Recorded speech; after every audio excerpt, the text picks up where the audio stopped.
বিসমিল্লাহির রহমানির রহিম। আসসালামু আলাইকুম। আমি এই পথ দিয়েই যাচ্ছিলাম। আমি যাব কেলাং, গেছিলাম কলা সিলেন্ডারে। তো আসতেই দেখলাম এখানে একটা দোকান, আশেপাশে কোনো দোকান নাই, সবাই ডাব খাইতেছে।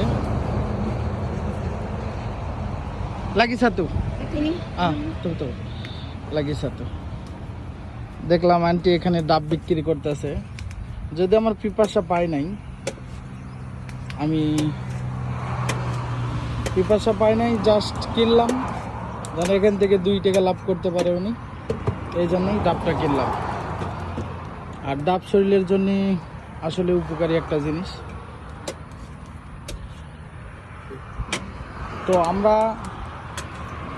ওই ব্যক্তির থেকেই, যদিও আমাদের প্রয়োজন না, কিন্তু ওই ব্যক্তির থেকেই কিনবো, দেখে যাকে মায়া লাগে।